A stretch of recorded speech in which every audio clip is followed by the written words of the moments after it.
Dear student, hope you will be fine. Today we will study about the pulse code modulation technique in speech compression. Pulse code modulation में हमारे पास में तीन most important functions होते हैं. Transformation होता है, लॉसी इन्फॉर्मेशन होता है और कोडिंग होता है. देखिए, ट्रांसफॉर्मेशन की अगर हम बात करें तो वहाँ पे आपको ये बताया गया था कि digital to analog transformation and analog to digital transformation किया जाता है.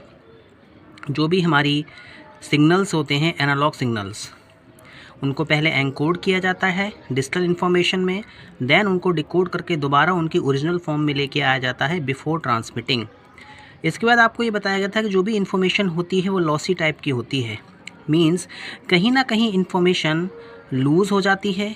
कोडिंग बेसिकली जो भी हमारी इन्फॉर्मेशन है उसको हम वेरिएबल लेंथ में या फिर फिक्स लेंथ में रिप्रेजेंट करते हैं और यही हमारी हफमैन कोडिंग कहलाती है, जिसका कि यूज़ हम पल्स कोड मॉड्यूलेशन में करते हैं.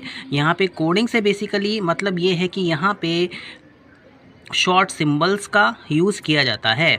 Students, as we know that PCM is a general term. ये हमारी एक जनरल टर्म है जिसका यूज़ किया जाता है सैम्पलिंग में और क्वांटाइजेशन में.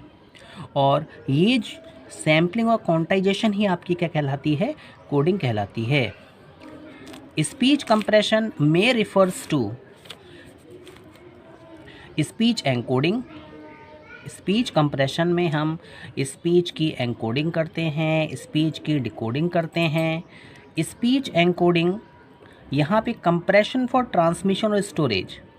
यहाँ पर कंप्रेशन किया जाता है जिससे कि हम प्रॉपरली ट्रांसमिशन कर सकें, प्रॉपरली स्टोरेज कर सकें. यहाँ पे कंप्रेशन करने के बाद में आपने नॉर्मली देखा होगा कि हमारे पास अगर 3-4 फाइल्स हैं जिनका साइज़ अगर 20 MB का है और आप उसे अगर कंप्रेस कर देते हैं तो वो साइज़ अराउंड 13 MB तक हो जाता है.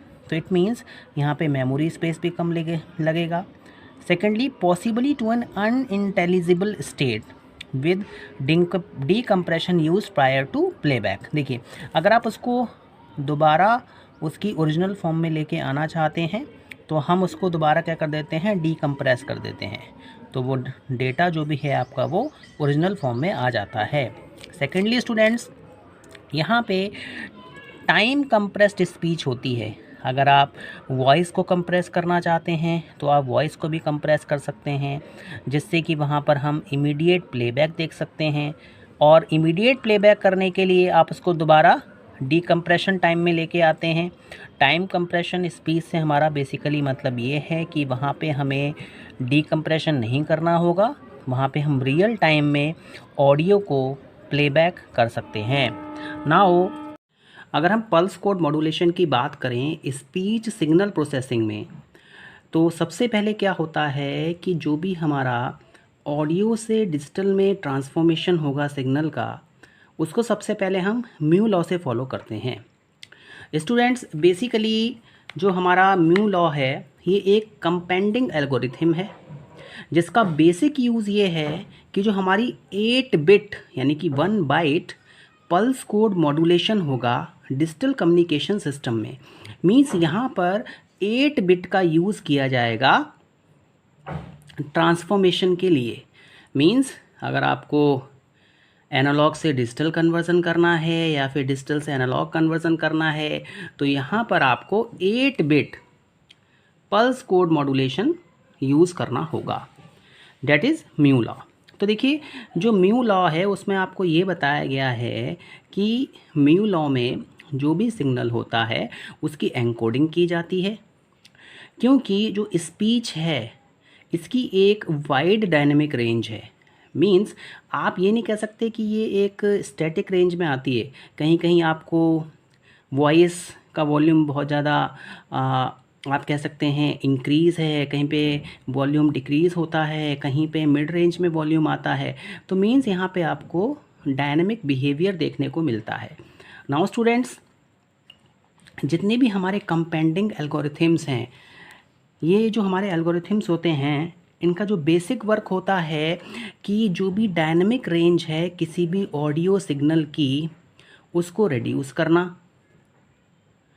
रिडक्शन से हमें फ़ायदा ये मिलता है कि एक तो बिट साइज़ कम होता है और दूसरा हम ये कह सकते हैं कि हमें एक जो बिट रेट होता है जिसके थ्रू आपका वॉइस या ऑडियो ट्रैवल करेगा उसकी रेंज भी कम हो जाती है।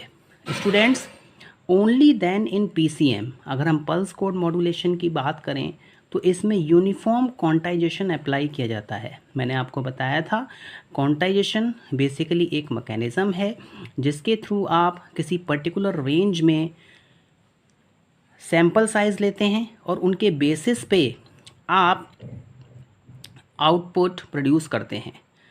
स्टूडेंट, अगर आप कंपाउंडिंग का यूज़ नहीं करेंगे, ये कंपाउंडिंग नहीं है, आपको ये ध्यान रखना, ये कंपाउंडिंग एल्गोरिथम्स होते हैं। अगर आपने कंपाउंडिंग का यूज़ नहीं किया तो जो हमारे पास में मिनिमम सैंपल साइज़ आएगा, मतलब एक सबसे लोएस्ट लिमिट होती है कि अगर हम इस लोएस्ट लिमिट से नीचे जाते हैं तो वहाँ पे स्पीच का हम रिकग्निशन नहीं कर पाएंगे। तो जो मिनिमम सैंपल साइज़ हमें यहाँ पे मिलता है वो हमारा 12 बिट्स का होता है। और यहाँ पर जो बिट रेट होता है मोनो स्पीच के लिए, यहाँ पे हम मल्टीपल स्पीचेस की बात नहीं कर रहे हैं, हम यहाँ पे केवल एक सिंगल स्पीच की बात कर रहे हैं, उसके ट्रांसमिशन 24 किलोबाइट पर सेकेंड होता है। अब अगर हम यहाँ पे कंपाउंडिंग का यूज़ कर लें तो यहाँ पर हम नॉर्मली सैंपल साइज़ को रिड्यूस कर सकते हैं 8 बिट्स में, और जहाँ पे हमें सेम लेवल ऑफ क्वालिटी मिल जाएगी और उसका जो बिट रेट होगा वो आपका 160 किलोबाइट्स पर सेकेंड होगा। स्टूडेंट, आपने देखा होगा कि नॉर्मली हम वीडियो को कंप्रेसिंग करते हैं, तो देखिए कंप्रेसिंग में हमारे पास में लो क्वालिटी, मीडियम क्वालिटी और हाई क्वालिटी कंप्रेशंस आते हैं। तो हाई क्वालिटी कंप्रेशंस में आपको सेम क्वालिटी मिलती है, बट वहाँ पे जो फ्रेम साइज़ होता है वो थोड़ा सा रिड्यूस कर दिया जाता है और बिट रिडक्शंस भी वहाँ पे आपको देखने को मिलता है। नाउ स्टूडेंट्स, वॉइस के लिए जो स्टैंडर्ड अप्रोच है हाईएस्ट फ्रीक्वेंसी ऑडियो सिग्नल की वो 4 किलोहर्ट्ज की होती है। Means standard approach assume that the highest frequency audio signal we want to reproduce is about 4 kilohertz.